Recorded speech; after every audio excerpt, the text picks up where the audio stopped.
olor, mare meva! Soc l'Eli i avui compartiré amb vosaltres com fer pesto de col kale a casa. El col kale s'ha posat molt de moda últimament perquè és un superaliment i conté moltes vitamines. Jo i el col kale els coneixem molt bé des de fa temps perquè jo i el meu marit tenim una malaltia autoimmune i és molt important consumir verdures i sobretot les que són de color verd fosc, com per exemple el col kale. De tot aquest grup d'aliments, el col kale és, diríem, la reina, perquè té més vitamines, té més propietats antiinflamatòries que tota la resta. Doncs jo havia de dominar la seva cocció i trobar la manera més adient per consumir-ne i en grans quantitats, a més. Doncs la manera més saborosa que hem trobat nosaltres de prendre el col kale és fent un pesto. I aquest pesto no és un pesto normal, no és un pesto que només el poses a la pasta, que també menjar pasta cada dia no és gaire sa. També es pot consumir, per exemple, amb les torrades o amb entrepans, o jo sobretot a vegades ho poso a la quinoa, a les meves amanides, o sigui, és una cosa que la pots posar així. Doncs anem a veure com es fa. Necessitareu un manat de col kale, mitja tassa de nous, mitja tassa de formatge parmesà, una tercera tassa d'oli d'oliva, un gra d'all i sal. El primer pas seria netejar el col kale. Ja veureu, és bastanta feina, però us tinc un truc que us ajudarà molt a netejar-ho en un minut. Doncs agafeu això i arrenquem. Ja ens quedem en la part dura, que no és gens bona. Doncs això ho tirem, ho has de fer amb força i molta determinació. Doncs ho agafes i arrenques. Això és.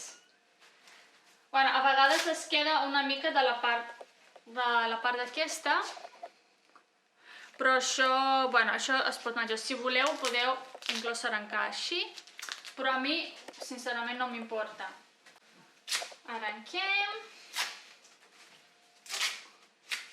De fet, a mi m'agrada fer pesto amb el kale només per aquesta part, perquè ho trobo molt divertit. I si teniu nens petits, també els agrada molt. Ups!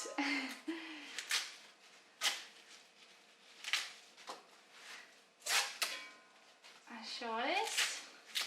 Som en novembre i em sembla que el col, aquest kale, és la seva temporada i jo el compro amb €1. Tot aquest manat a €1 ecològic. O sigui, és una passada. És molt saludable, o sigui, és dels aliments més saludables que podíem dir. Està molt baix en calòries, té moltes vitamines, com dius, antioxidants, antiinflamatori, o sigui, tot això. Això ho tirem. I ara el segon pas és escaldar el col kale. Doncs tenim aigua bullint. És molt important posar sal a l'aigua bullint. D'aquesta manera donem una mica de sabor al col kale abans de consumir-ho i de posar-ho amb tots els altres aliments. Això és un truc que tots els xefs recomanen. També és molt important, per exemple, si cuineu pasta, posar sal a l'aigua. Tenim el nostre kale. Posem el kale només durant uns 30 segons. Perquè la idea no és bullir el kale, sinó escaldar-lo. D'aquesta manera es quedarà una mica més tou. Després de submergir tot el kale, es queda aquí 30 segons. Perfecte.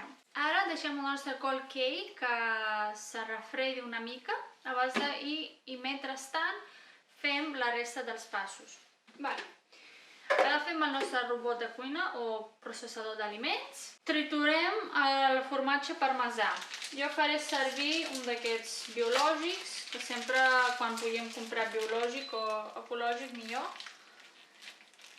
I tallo així en petits daus i ho fico al processador d'aliments.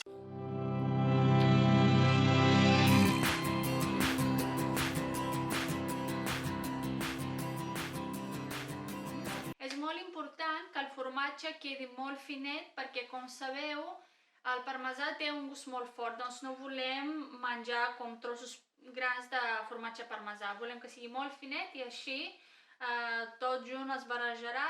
Veieu? Afegim la resta dels ingredients, els nous, una miqueta de sal. Aquí és important no afegir massa perquè el parmesà és un formatge molt salat. Gra d'all. A vegades hem d'anar barrejant aquí perquè es queda tot a les parets i no volem això.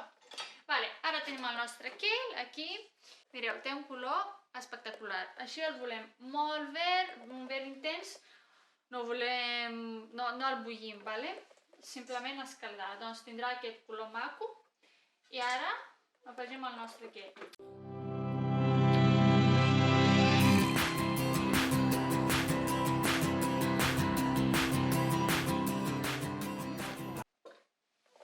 Té molt bona pinta, és el que volia veure.